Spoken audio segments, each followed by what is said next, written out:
This episode is sponsored by Echo. Hear clearly, care confidently.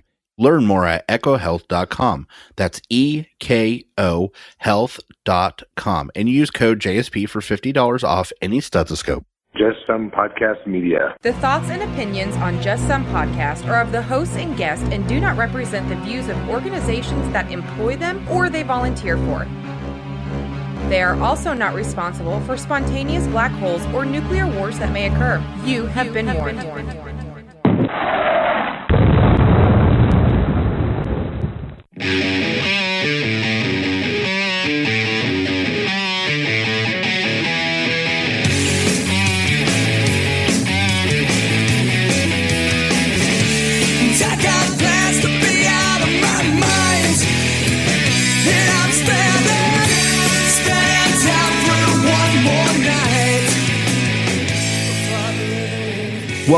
Welcome, everybody, to another fun-filled and exciting episode of Just Some Podcast. This is Tom.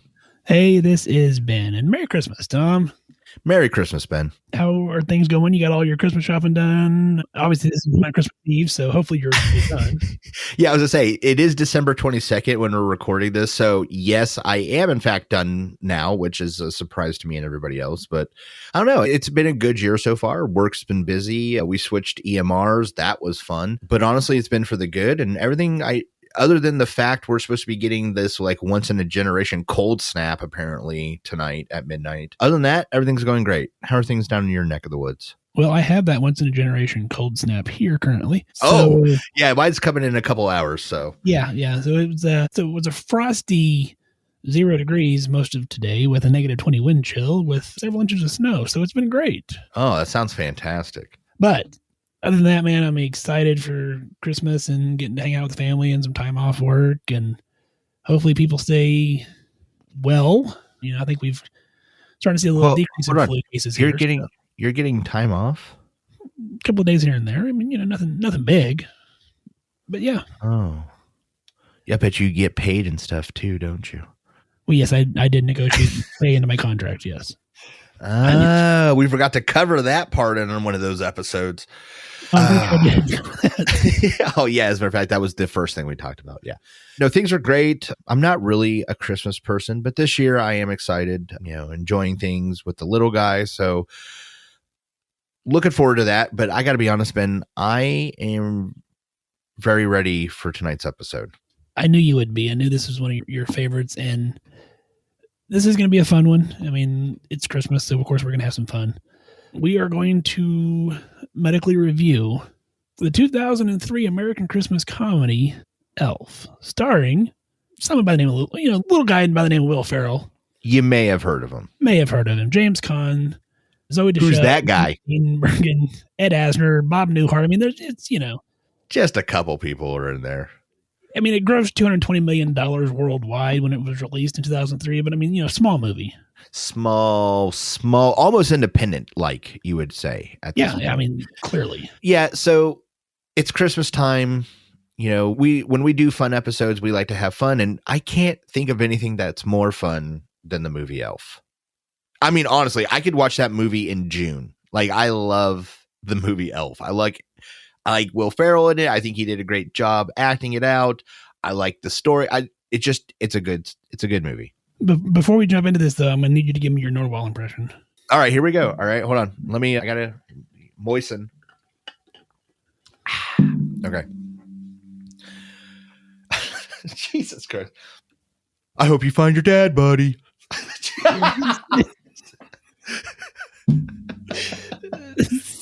Hey, buddy. Have a great time trying to find your dad. I love the narwhal. It's great. I like how he scared the other animals like they weren't used to the narwhal popping up there. I mean, anyway. Yeah. I like how somehow the guy that's acting like he's known Buddy his whole life, it's the first time all the other animals saw him. Like, what? A little error in the writing there, but whatever. Other than that small detail, the movie is just amazing. And because this is a fun episode and we're just trying to have fun with Christmas and stuff, we're not going to do a story you may have missed or anything. We'll get back into the, the normal segmented show on the next episode. But Yeah. And we have a lot of the old school. We're getting back to fundamentals and education and talking about, we're still going to have fun episodes, but Ben has made the decision, and I think it's a good one, that we need to maybe do some more of that. So we are getting back to that, but not today. Today is about Christmas time. It's about freezing my butt off and watching the movie Elf. That's what it's about. I agree. So let's jump into this. Tom, I'm going to tell you first off, man. He is fired up, people. I am. Ben is fired up. He's heard this already like 3 times that I'm fired up about this. And I even told the office girls my theory, Tom. And I'm going to piss a lot of people off, and it's okay. I mean, you can reach out to me, jsp@justinpodcast.com if you want to email me and tell me how horrible I am. In this movie, Santa Claus is an asshole.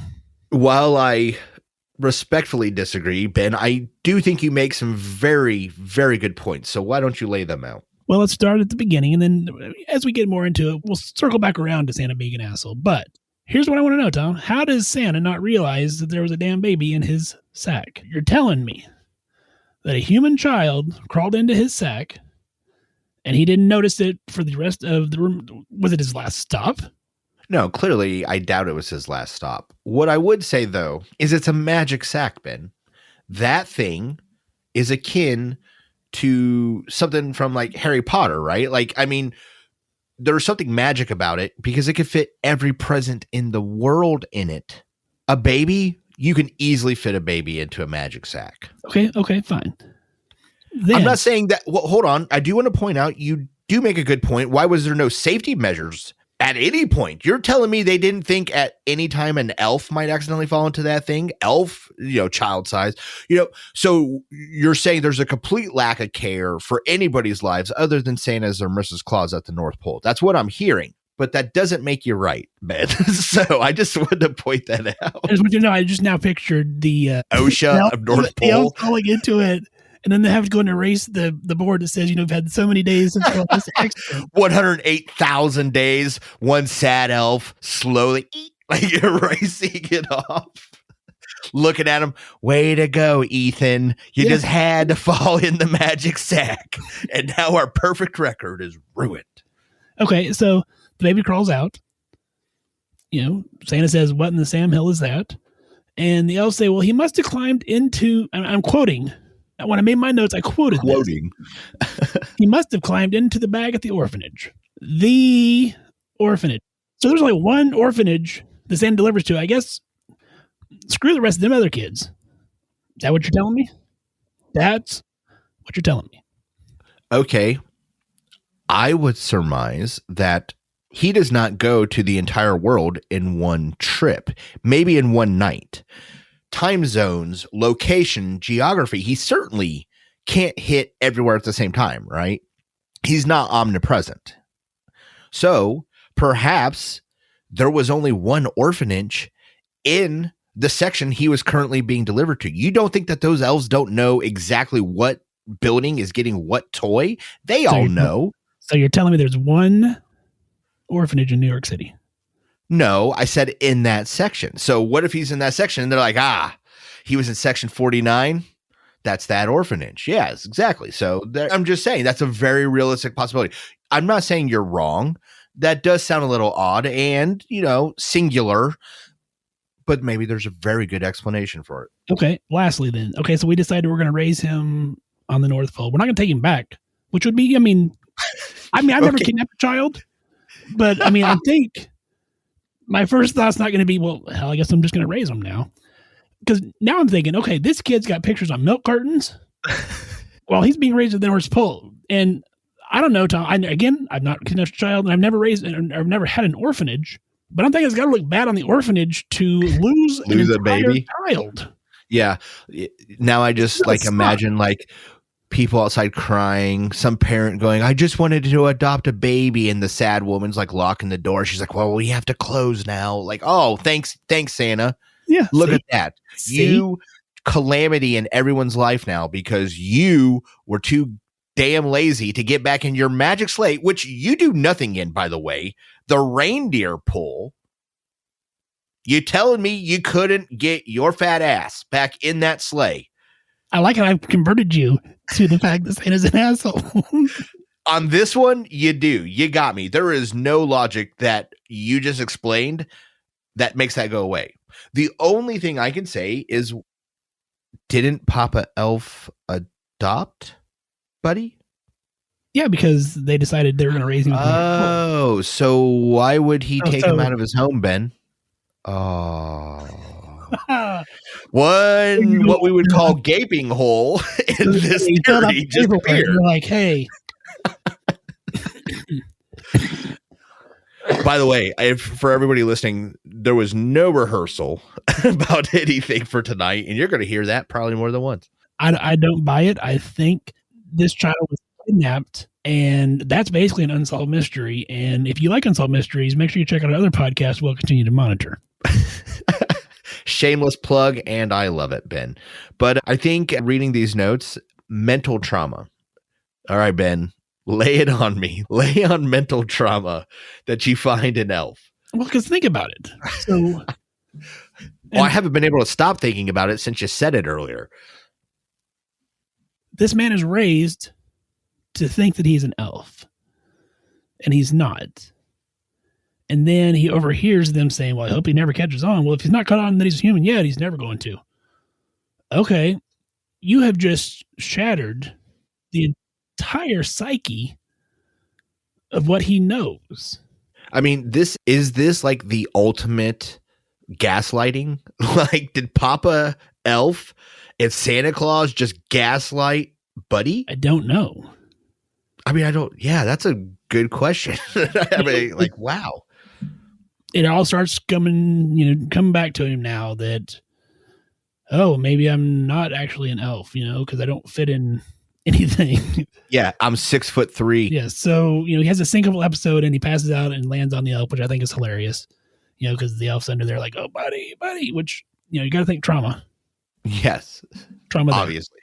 And then, of course, he hits his head on the door because he's upset. So, a little close head injury. I mean, nothing major, but just a little. Hold on, Ben. I have to point out, I didn't know if you want to put this in the show. The elf that leaks that is the same actor that was the little kid in A Christmas Story. I did not know that. Okay, so Buddy's deciding, hey, the elf life is not for me at the North Pole. I need to go find, my real dad. Hold on. I think there's an important distinction here, Ben. You said leave the elf life. I don't think he wants to leave the elf life. I think he just knows for his own mental well-being that he needs to find his own father and find out who he really is. And honestly, as goofy as this movie is, that is a very powerful and thought process. This guy's only thought is, I have to become a whole person. I'm like, Jesus, they don't say it like that, but that's what he's doing. No, it's true. I mean, he is trying to find out more about himself. Yeah, I think he loves his life, but he knows that there's more. And so he's trying to find it, which I think, wow, thank you, Elf. That's a pretty cool thing you did right there. Yeah, so I said we were circling back around to Santa being an asshole. Yes, here we go. Here again. Okay, so we know he kidnapped the baby inadvertently, we'll say. I was going to say supposedly. Allegedly. Now, you have this man who's 30 who has never left the North Pole. All he has known is the elf life. And that's a pretty isolated lifestyle. A very isolated lifestyle. I mean, it's not like baking cookies in a tree, but I mean, it's still a very isolated lifestyle. Yeah, these elves are way above Keeblers. Yes. So, yeah. So, Santa decides to impart some advice on Buddy before he leaves. The advice for someone for New York City, not, hey, here's how you don't get mugged, or, anything. How money works. Yeah, no, yeah. Come on the street, that's not free candy. The real Ray's Pizza, that one's the one on 11th Street. And if you see a sign that says Peep Show, that's not about letting you look at your presents before Christmas, although I think some may argue that last one because, it's boobies. Correct. But that's it. That's it. That's all the advice you need, kid. Just slaps him on the ass and get on your way. Well, I would argue that Santa's going, you're a 30-year-old dude. Figure it out. You can't argue that.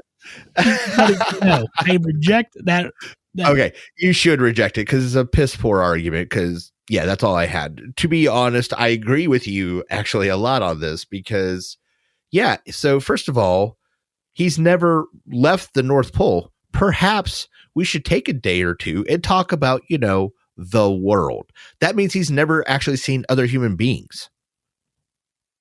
So it might be, helpful for him to have a brief update on what's going on. But more than all that, well, actually, let's go back. He did give sound advice. The Real Ray's Pizza is on 11th. Now, whether that's true or not, I don't know. But what I do know is you would need to know that type of information. So I think you're wrong on the Ray's Pizza fact.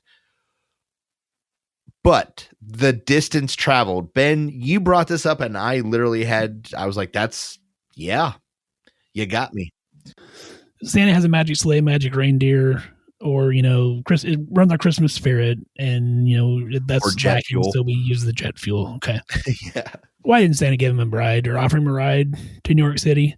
I took the time on Apple Maps to go from North Pole, Alaska, because that's the only North Pole I could find, to the Empire State Building. That 4,236 miles would take you over 2.5 days by car, almost 3 days by car. Buddy walks it overnight because he says I walked all night and day to get here. Yes. And so I did the calculations on that, and he had to be walking about 176 miles an hour. That would be hard. It'd be quite hard. But why didn't Santa offer me a ride? You know why Santa didn't offer me a ride? Because Santa's an asshole. And you got me on that one. And I like how you said that'd be 3 days by car. I'm like, Ben, that would be 3 days by car if you were driving very fast and you did not stop once for even 1 second. Yes. I don't think there's a chance in the hell you drive 4,326 miles in a motor vehicle in 3 days. That is a normal trip. Like stops, restroom breaks, you got to get food. The kids got to pee. No, sir. So, but actually that makes your point even more valid. So that means even by car, you could reasonably say, if you took your time, that could take a week by car. And Buddy had to walk it? Like, that's ridiculous. And let's talk about exposure, okay? Yeah. Where is he coming from, Ben? The North Pole, the Arctic Circle. There's a little thing called snow up there. Yes. Yeah, snow, freezing temperatures. It's almost like it's Kansas, all right? It's not quite that bad, but it's pretty cold up there, okay? And so when you expose human skin, and let's talk about Buddy's outfit, which is a slouch hat with a bell on it. It does have some fur around the bottom, so maybe his forehead's protected. A woolen shirt with spandex undergarments, and that's pretty much it. So we're not talking really prepared for the elements. Frostbite is going to be a very real concern for Buddy and likely his genitalia very quickly if they don't do something. And hypothermia. Well, I was talking about the frostbite first. Yeah. So, and hypothermia. Yeah. He's going to turn into a human popsicle pretty fast. Legit, those temperatures are so cold. The human body, without immaculate protection, you have minutes to survive. And that's a fact. So don't get cold this winter. I didn't give him advice that, the cartoon raccoons that you play with at the North Pole are not like the real raccoons that you may encounter as you're walking in the woods. Buddy tries to give a raccoon a hug and gets attacked. In Buddy's defense, the raccoon looked like he wanted a hug. So, I can see why he offered him that hug. That was a very friendly looking raccoon. But yeah, I noticed you did some research, and the old Sanford guide for antibiotic treatment says Buddy needs to be immediately started on Augmentin or twice a day for 10 days. And he needs to report to the health department. He's likely going to be getting a rabies vaccine series. Yes, because that raccoon should be presumed rabid until otherwise known. And you're in the middle of the damn woods, so it's not like you're going to capture that raccoon and take it to be tested. Yeah, let's not ruin that for the kids tonight. So, Buddy makes it. He's in New York City. And, this is one thing I'll say. Santa Claus being an asshole, well, that's still up for debate. But he did impart sage wisdom. All right. You may not like what he said, Ben, but nothing he said was wrong. Okay. It may have been incomplete, but it wasn't wrong. Okay, I'll give you that. The very first one was gum outside is not free candy. Literally first seen Will Ferrell in New York City. He is bending over and he picks up gum and he puts it in his mouth. Now, again, you can blame Santa for a lot, but what you can't blame him for is Buddy the Elf then putting possibly the grossest piece of gum of all time into his mouth to chew. That's not on Santa. That's not on Santa. And he does it multiple times there. And ew. I mean, just. Yeah. I mean, ugh. Ew. Yeah, that's rough. So, he finds the Empire State Building and trying to find his dad, Walter Hobbs. Here's my question, Tom. And this isn't a medical review. This is just a what the hell? Yeah. Deb, I think is what her name was, his secretary. Yeah. What in the sand hell does she do on her outside time? Because it cuts to when Buddy's walking up to her, she's talking to a friend. Oh, I don't know. I've never declawed kittens before. How many are there? 8 of them? Well, I mean, I'm willing to try. Just bring them by the camper.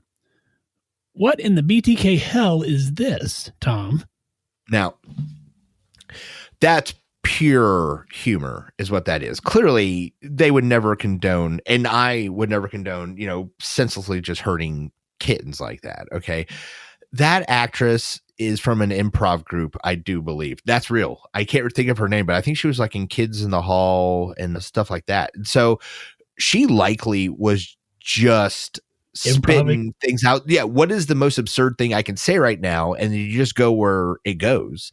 And honestly, the first time I heard that, I spit out what I was drinking because I was like, what did I just...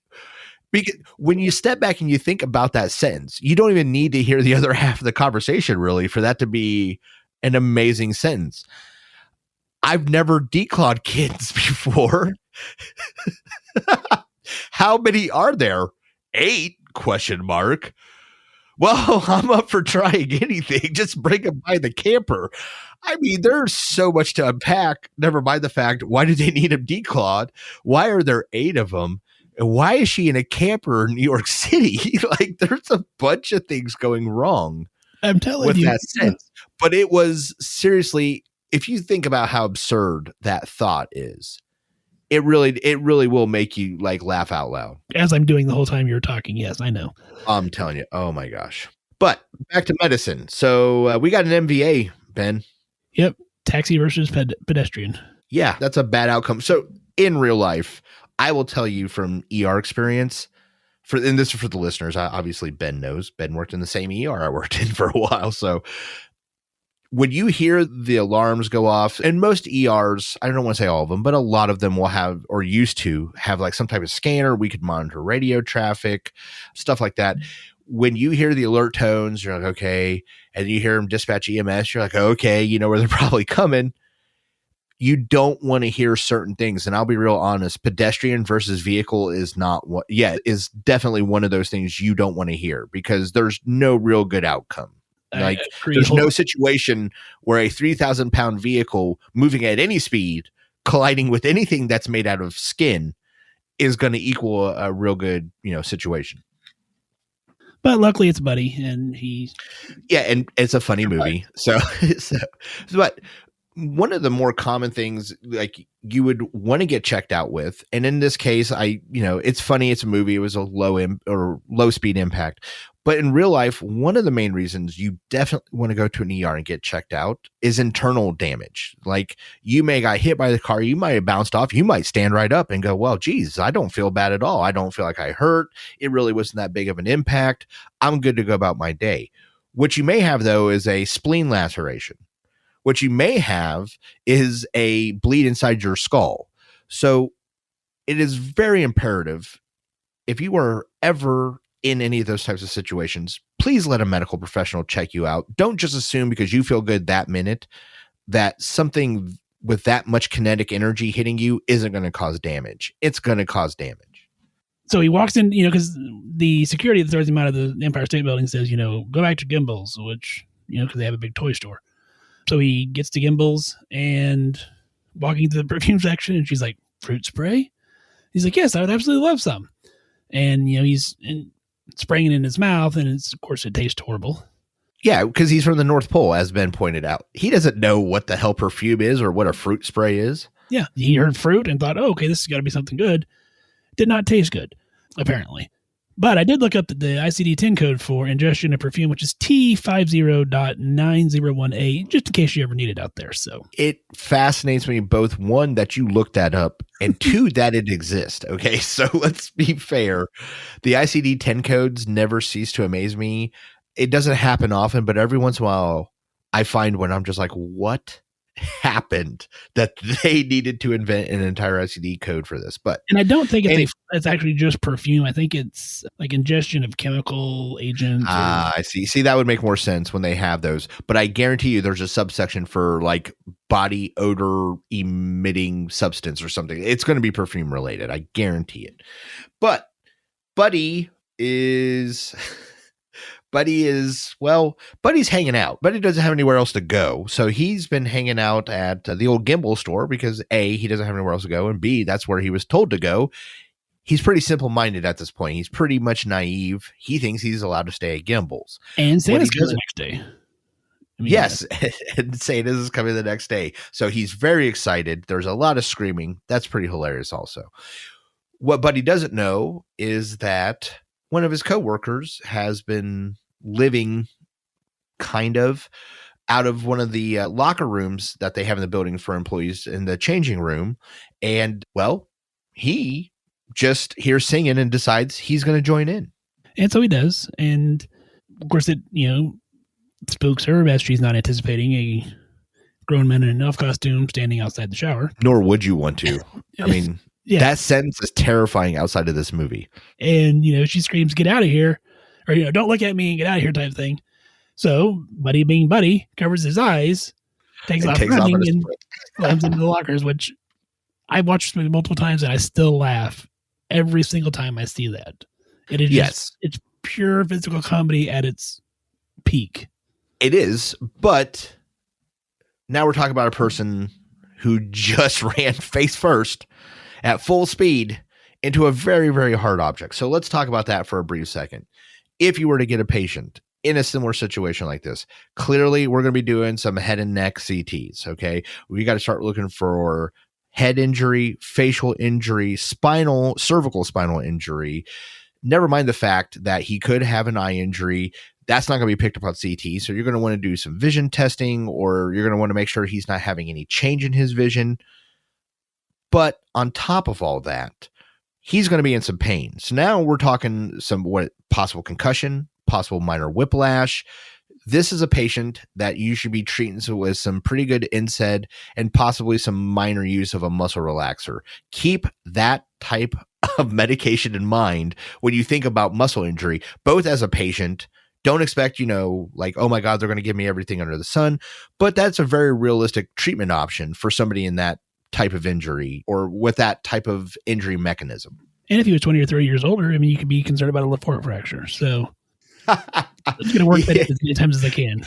Yeah, he loves LaForte fractures. So the next morning, I guess it's that same morning because she showered that morning, Santa shows up, but it's not the Santa that Buddy knows. It's a Santa that smells like meat and cheese and sits on a and he calls him out on it. Yeah. Yes, he does. Which got to be traumatic for the children to, see him rip the beard off. And then of course this big brawl ensues and they're watching Santa get beat up by an elf. Yeah. By his elf. Yeah. Yeah. So, there's just lots there. Of course, correct me if you think there was more, but mostly were just kind of mild injuries. Nothing that I'd be overly concerned about. No, not overly concerned about, but again, in the ER setting or for EMS, this is a pretty common thing after a minor bar brawl, something like that. Mostly what you're looking at is abrasions. Skin's going to be scuffed up at the cheeks, face, around the forehead area, knuckles. You may get a couple boxers fractures. That's where fourth and fifth digits and metacarpals will sometimes get fractured. So an x-ray may be necessary, but realistically, like Ben said, very, very minor, really doesn't need the attention of a medical professional usually for these types of injuries. So, of course, the fight leaves Buddy in the clink, and so he calls his dad to come bail him out of jail. And by this time, he started to figure out and put the pieces together that, okay, maybe they're, he's saying all the right names, Susan Wells and the picture and stuff like that. So he wants to get to the bottom of this crazy man who showed up saying he's his son. Yeah, because Buddy does throw out a couple names, like you said. So he piqued his interest. He's like, okay, clearly he's not a complete crackpot. I need to know what's going on. So takes him to a friend of his who's a pediatrician and wants to get, some testing done. But Buddy's eating the cotton balls, which when I think I actually seen a TikTok about this, it was actually cotton candy that they had shaped into little cotton balls that he could sit there and eat. God. Well, yeah. But I tried to look up the ICD-10 code for ingestion of cotton balls. I couldn't find anything. It's a T50.901A. But I did see in this, and tell me if you've heard of this before, because I had not, a cotton ball diet. No. Okay. I hadn't either until I was Googling this stuff for the show. This was a thing that apparently has been around for years, that like in the supermodel community and in the modeling community, they would dip cotton balls in like protein shakes and stuff like that and swallow them because it would make the stomach feel full. Obviously, there's a big concern there with blockages. Yeah. Not to mention the fact that cotton balls are not most of the time actually cotton, but they are bleached polyester, and there are other toxins that can be released. But the cotton ball diet, if you Google a cotton ball diet, it is a legit thing that people have done in real life. What the hell? That my very first thought before you even said anything else was SBO. As soon as I heard you say people were actually eating cotton balls, I was like, well, that's a bowel blockage. Oh my goodness. No, if anybody out there is thinking about eating cotton balls, or somebody that's eating cotton balls, stop them. That's bad. To be fair, though, on a very serious note, eating disorders are very real. So if you do know somebody with a pica or some type of bulimia or anorexia, please make sure that they are getting help. But that is a very serious topic for another day. We are having fun and we are talking about ELF. But the testing that Walter wants on Buddy is a DNA test. Yeah, this is hilarious to me. Go on. Yeah. Because we're in a pediatrician office. We're doing a DNA test. And miraculously, it comes back immediately. Hey, Buddy's your kid. Congratulations, it's a boy. Are you shitting me? First off, DNA tests are not something that I do in primary care. Yeah. Secondly, I can barely get a CMP back in the same day sometimes, let alone a fucking DNA test. Yeah, a DNA test, that certainly was a send-off. So, yeah, this is one of those cases where I overlook this type of fact for the sake of the movie, but no, Ben is very real. And unfortunately, I'm not joking. Based on things like this, patients will ask you for things in the office that you just can't possibly deliver. And it's sometimes this stuff like, can I just get a DNA test? And I'm like, no, you can't just get a DNA test.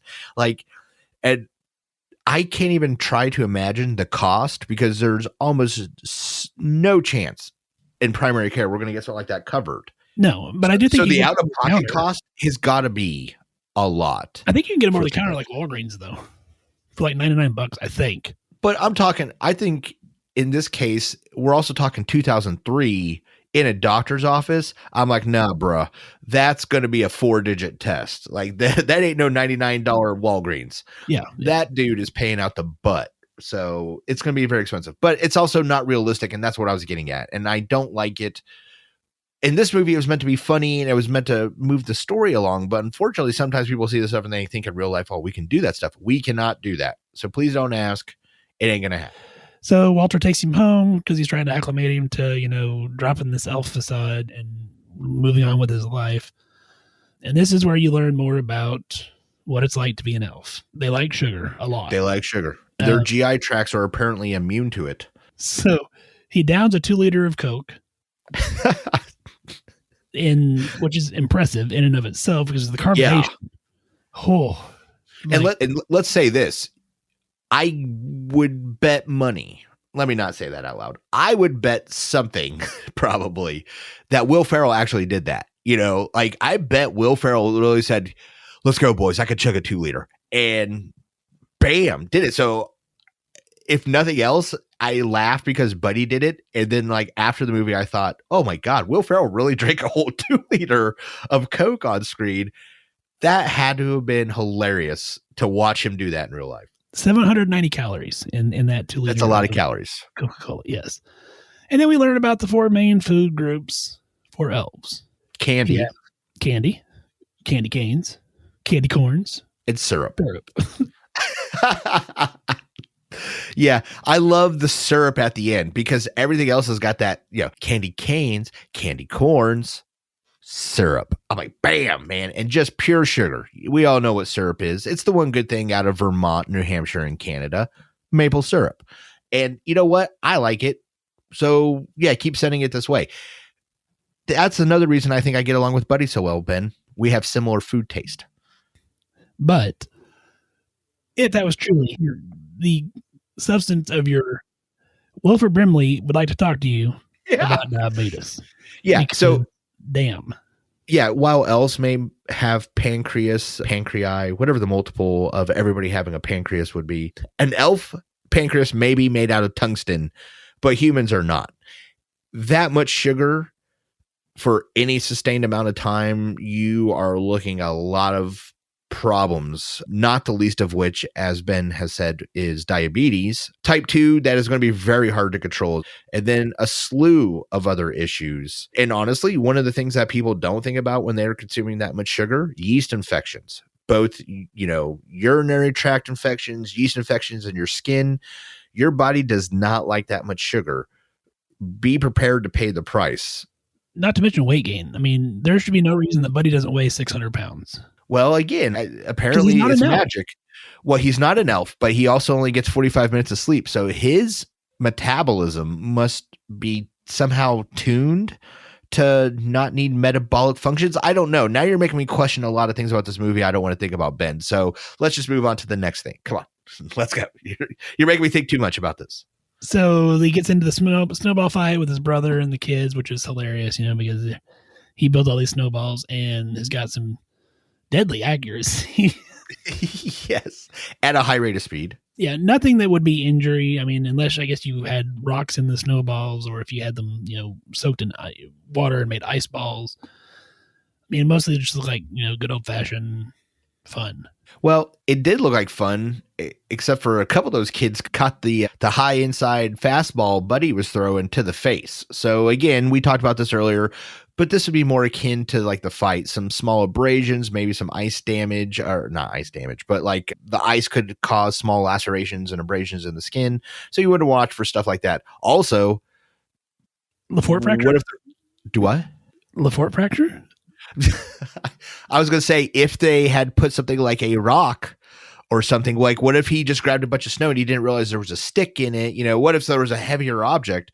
You get that in the face, you not going to get a LaFort one out of it. But I mean, I guess you could. See, I guess you could get a LaFort fracture. Thank you.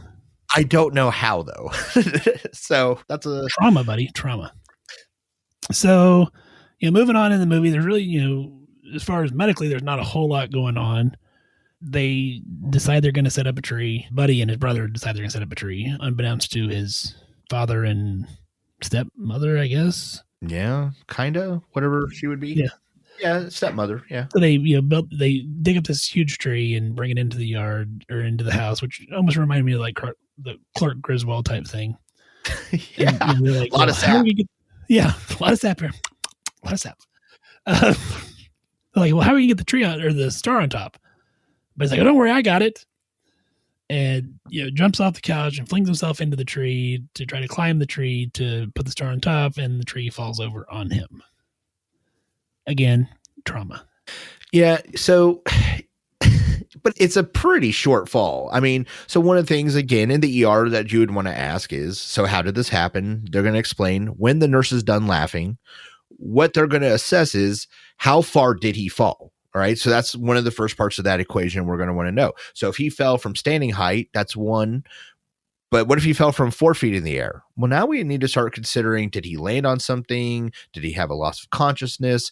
There are a lot of factors that actually go into it. So while, yes, we are jesting about it, those are things that, not Christmas trees falling on people, but people falling is a very common reason for people to go to the ER. And that's why we ask some of those questions. So if you ever hear that and you go, well, that's dumb.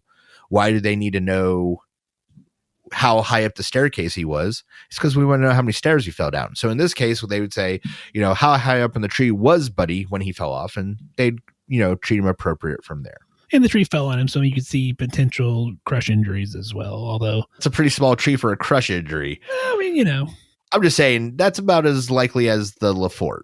So I mean, the tree fell on him, he could get a LaForte fracture. So moving on, of course, Walter's having problems at work, and he's not able to come up with books, and so they enlist the help of Miles Finch, a famous child book writer. And he gets to the office, and Buddy at this point in a date with Jovi, and so he is just in love and happy, and bust in the conference room while Miles is there. And Miles is short, real short. Like little person short. Yeah, so the actor that plays Miles Finch is Peter Dinklage. And Buddy goes... remember, Buddy has lived his entire life in the North Pole. He's only seen elves. Elves are short. He has seen no elves, apparently, his entire time in New York City, nor on his arduous trip through the Arctic to get to New York City. This is the first time he has seen a little person. And he's like, oh, wow, an elf. Which apparently was offensive. Apparently, yes, that's offensive. Okay, so let's just stop that right there. That is offensive. And, so he's like, okay, funny, man, and he calls him an elf again. And then he even gives him the warning, just, call me elf one more time. Yeah, but see, he uses sarcasm. Again, the elves, not high on sarcasm. So, but he's like, elf? And so then Miles jumps up on the table, runs across the table, and delivers an ass whooping. Yes, like he is auditioning for WrestleMania. I'm telling you, he whipped Buddy's ass, drop kicks. I mean, it was an ass whooping.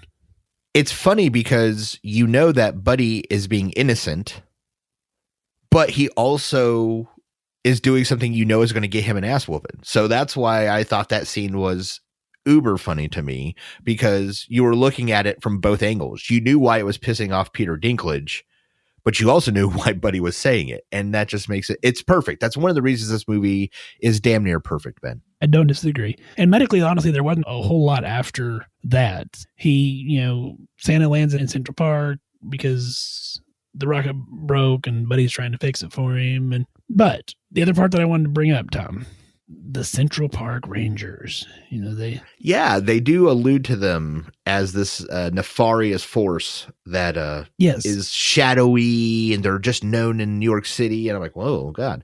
And I, to be completely fair, thought that was made up for just the movie. And I did some research, and it's not. So they actually do have Central Park Rangers, although they are known as the Urban Park Rangers because they take care of multiple parks within the New York City area. And the news story makes a reference to them having questions about the way they handled the crowd at a Simon and Garfunkel concert in 1985 that's still under investigation, which is a hell of a long investigation, by the way. Oh, yeah. Very thorough. Yeah. I mean, almost 20 years, 30 years. Yeah. That's a very thorough investigation. But there actually was a Simon and Garfunkel concert in Central Park. It was not in 85. It was in 81. It was a free concert, and over 500,000 people showed up. That's a lot of people. That is a lot of people. And they did have an incident of a man getting on stage. He was escorted off. But there was questions about the way that the Central Park Rangers or the Urban Park Rangers handled the crowd. And How many people died? I don't think anybody died. Oh, so they handled them well. Okay, that's all you need to know. They were apparently using like the cavalry charge as like a crowd control method. And okay, I take back everything I just said. So there you go. And then I'd read another story where there was a horse that would just randomly spin circles that would cause some confusion and cause people to scatter. Nothing that I could find like in a news story, but just different bits and pieces on the internet that I'd found. So that's pretty interesting. So the Central Park Rangers really exist. Yeah. And really had an incident at a Simon & Garfunkel concert in 81 instead of 85. So is there anything this movie can't do? I'm telling you, man.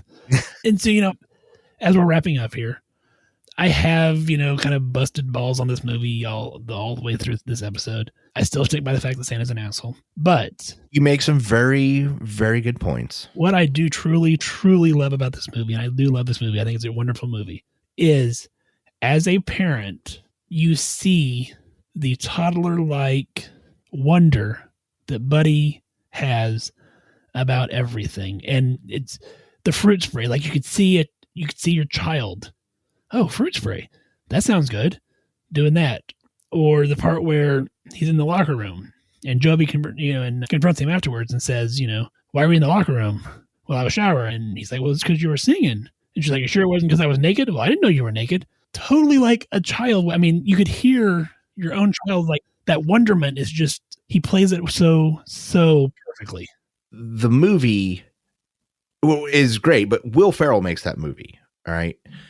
I don't think you get anybody else to play that part and you get that same effect. Now you could have a really funny movie, right? You could have a very like you put Bradley Cooper in that role and it's going to be really funny, but it's not that movie.